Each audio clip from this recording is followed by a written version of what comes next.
I'm Paul Levinson, and this is Light On, Light Through, episode 25, Free Josh Wolf. Now, we've had some pretty comical episodes of Light On, Light Through, a lot of episodes about television shows. We're certainly going to continue to be doing that in the future. We've also had a few more serious episodes. Well, this episode of Light On, Light Through is about as serious as it gets. It's about a 24-year-old blogger, videographer, by the name of Josh Wolf, who has been in prison in California for more than 6 months. His crime? He refuses to turn over his videotape of a violent demonstration in San Francisco. A cop was hit in the head with a pipe during the demonstration. His skull was fractured. That's pretty serious. And a grand jury is looking into criminal charges. Now, if this sounds familiar, you may recall that New York Times reporter Judith Miller spent months in prison for another serious matter, her refusal to reveal her sources to federal prosecutor Fitzgerald in his investigation of the Valerie Plame incident.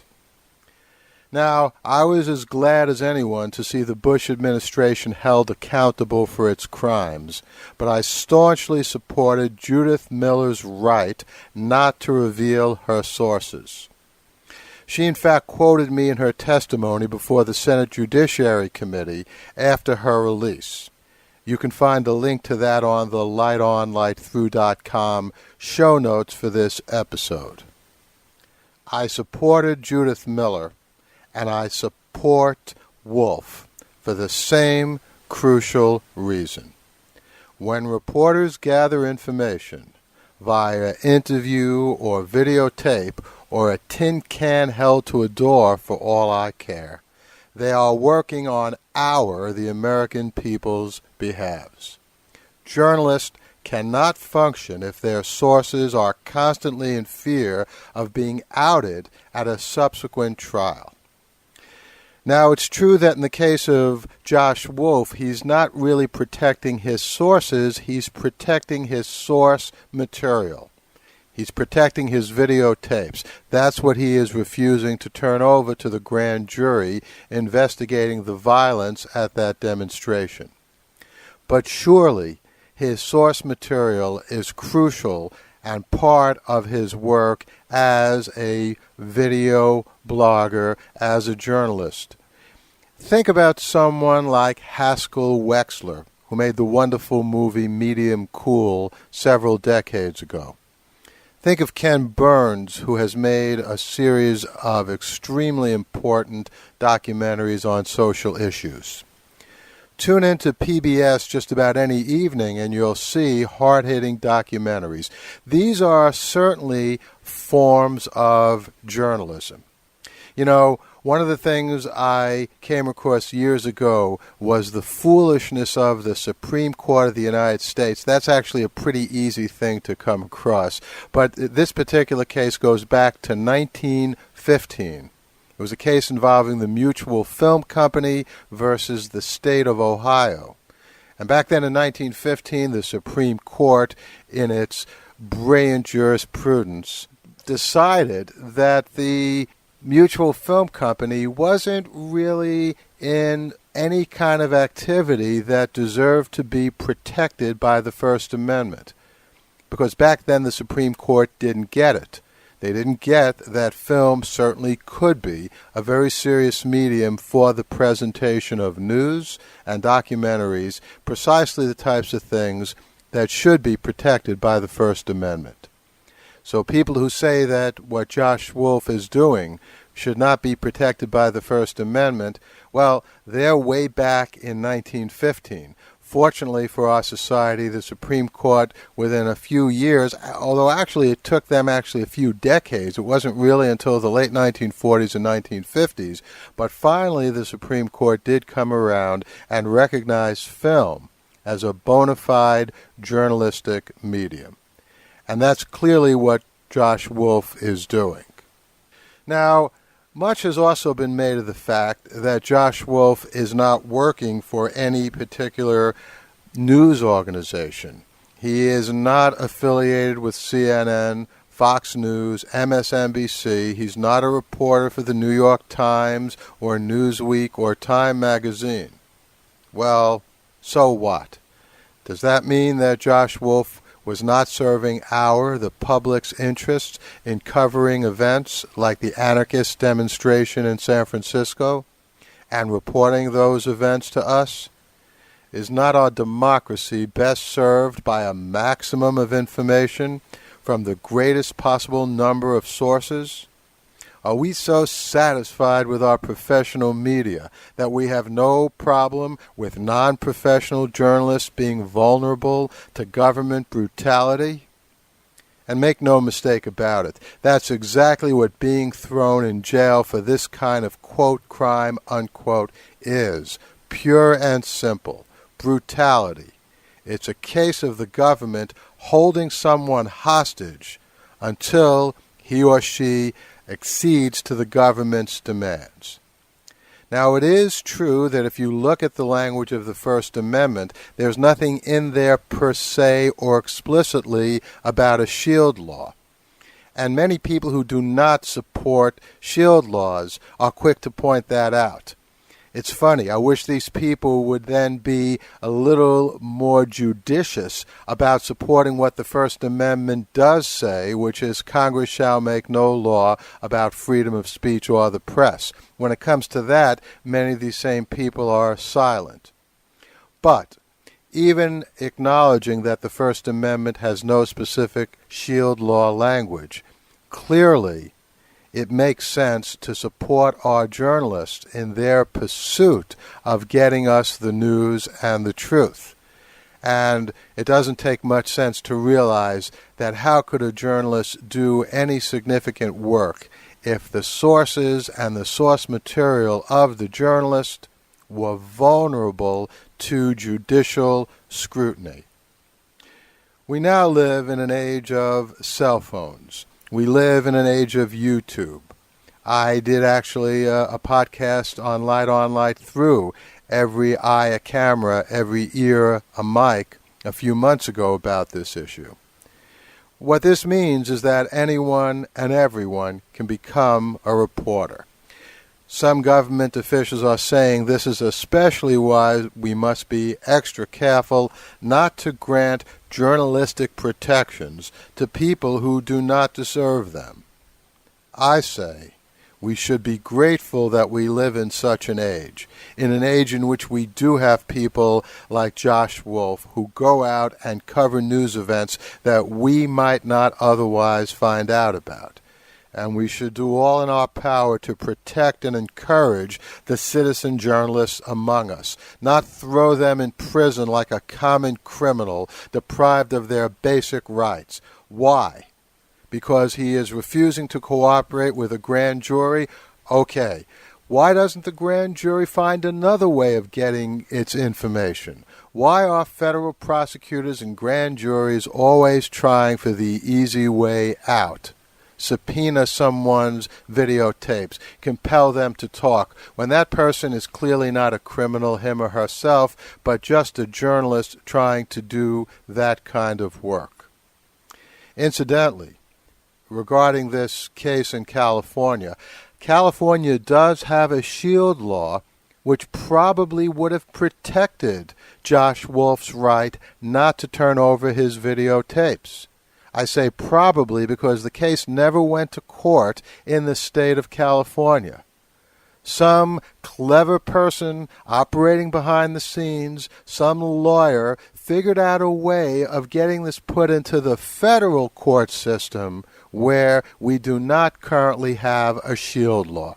So congratulations, you, whoever it was who did this. You got a 24-year-old journalist thrown in jail for doing his job because you were too lazy or incompetent to get whatever evidence you needed to get this case tried.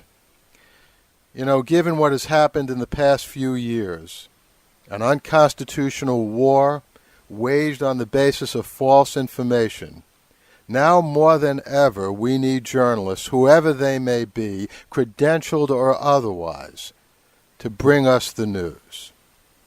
Incidentally, I'll be on KNX Radio, 1070 Radio, tomorrow morning. I'm recording this on Saturday. So tomorrow, Sunday morning, I'll be interviewed by Todd Leitz in my weekly interview. That will be at 7:20 a.m. California time, 10:20 New York time, daylight savings time. So if you have a chance, by all means tune in. That streams live at www.knx1070.com. More and more people are beginning to write and blog and talk about Josh Wolf. I predict that pretty soon he will be let out of prison. His case is now in mediation. But we, as Americans, have to work to make sure this never happens again. We have to work to make sure that Josh Wolf gets out of prison, and then we ought to finally make sure our Congress passes a federal shield law so that journalists of all stripes and persuasions can do their work for us. The Light on Light Through podcast is proud to be part of the Blueberry Network. That's blueberrywithnoease.com. Hey, if you want to make an impact online, check out GoDaddy.com. It has .com names for as low as $1.99. Plus, they have world-class hosting, fast and easy website builders, and much more.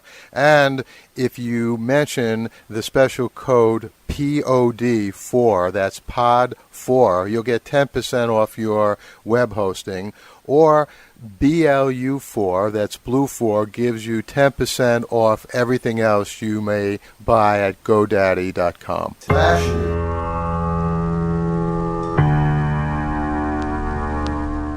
And this brings us to our flashes section. First, did you hear the state of Connecticut is trying to pass a law that would hold MySpace liable if anyone under 18 years old got online, that is, got onto the MySpace system?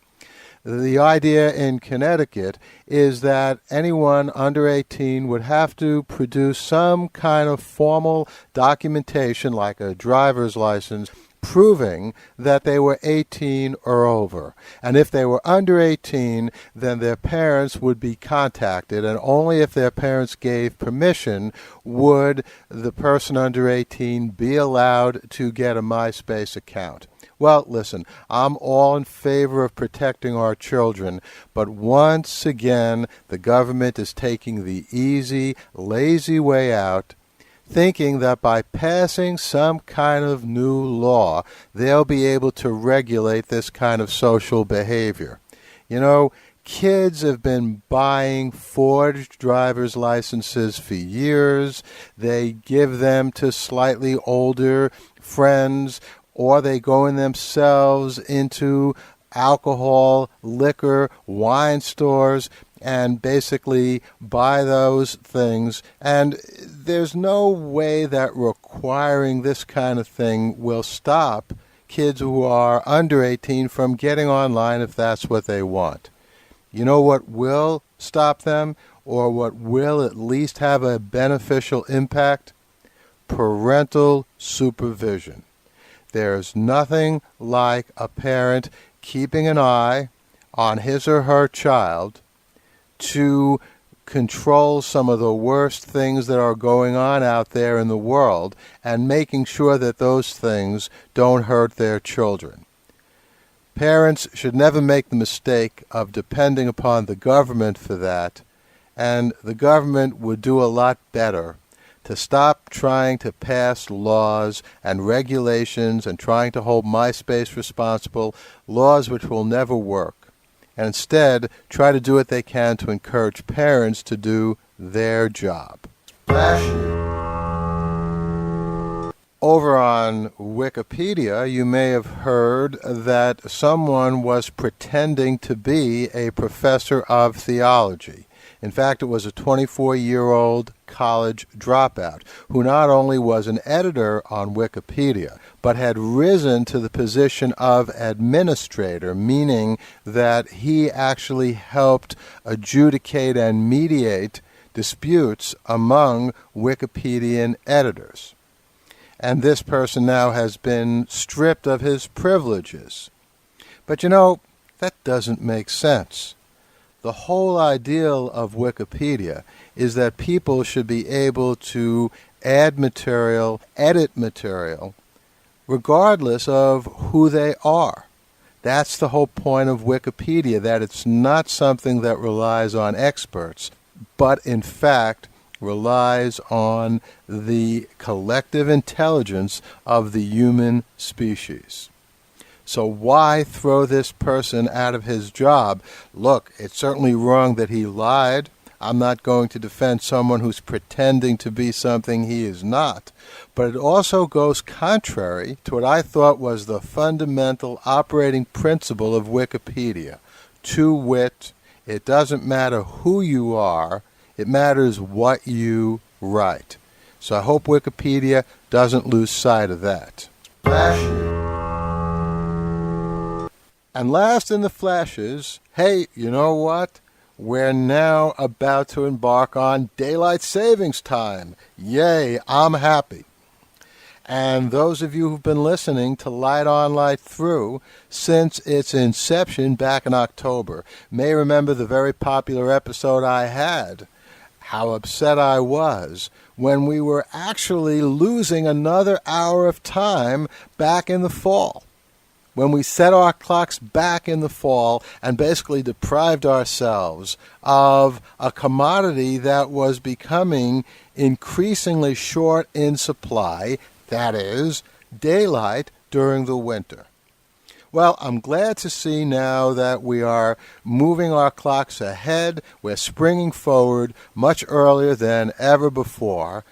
I don't know if the farmers had anything to do with this. I'm not going to get into that again, but all I can say is, great. As of tomorrow, Sunday, it'll be light outside past 6 p.m., and as far as I'm concerned, that's good news. Promo.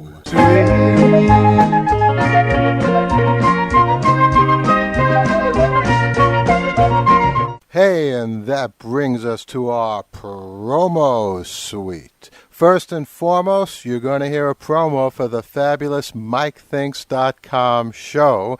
Mike Thinks has an especially good show that he put up just yesterday on Friday. In fact, he covers some of the same issues that I talked about briefly in my flashes, but Mike does it with much more style and aplomb, as always.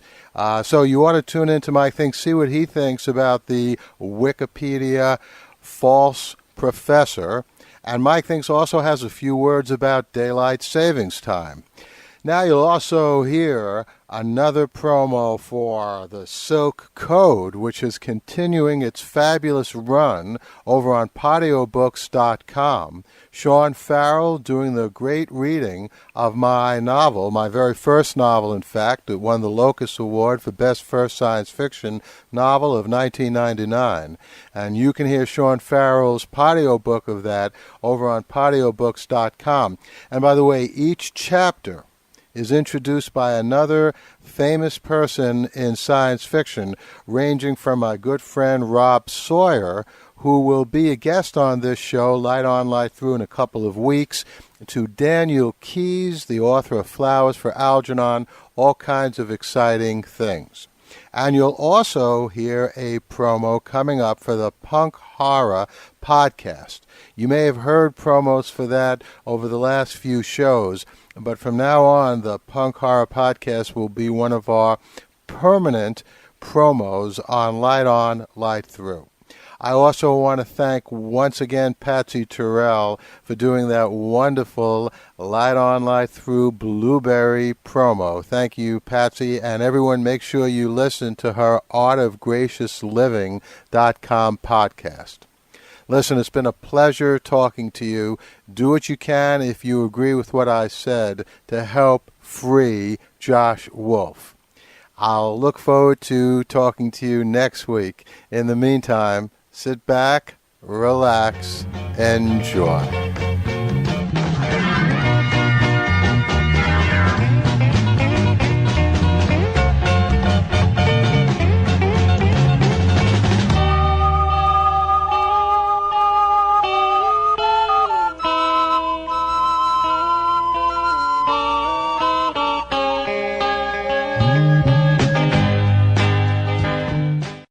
Check out the Mike Thinks podcast, www.mikethinks.com. News and current events with an opinion.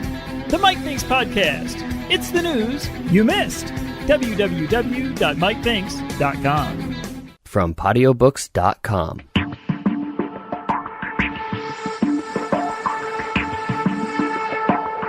The day started just like any other day. Always does.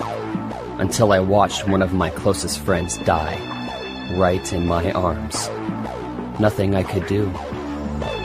But his death was a beginning, not an end. And now I've been thrust into a timeless conflict of pyromaniac insects and instant mummification, a war within our very genetic makeup.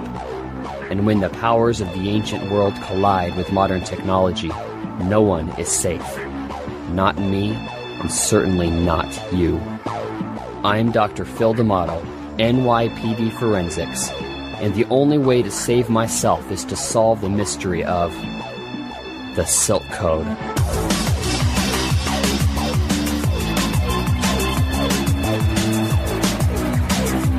The Locus Award-winning novel by Paul Levinson comes to life in this free podcast novel.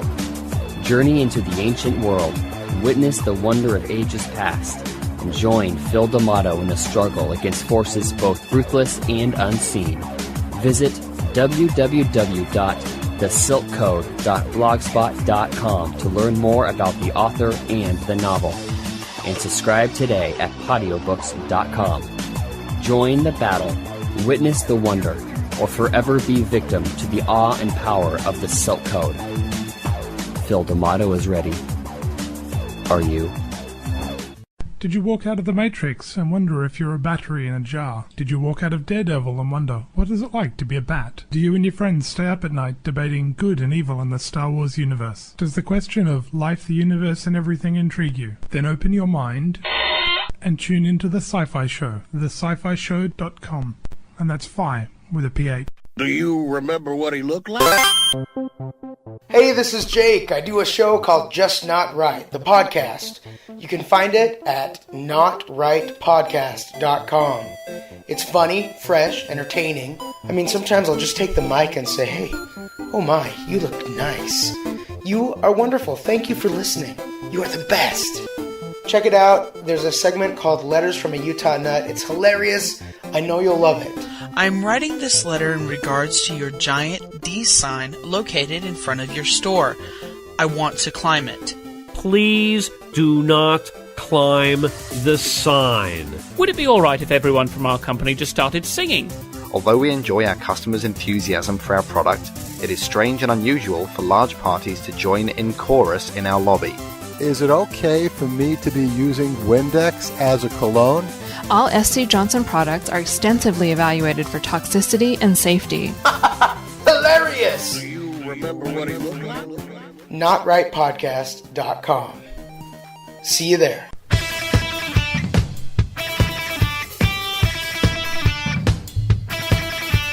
Punk Horror Podcast, coming to you every other week from Punk Horror Press, featuring The Punk and the Pastor, a movie review show featuring Gabriel Yanis and Stacey Campbell, and Author Red Fiction, featuring the best in horror and punk fiction. Don't miss it. Subscribe now at www.punkhorror.com.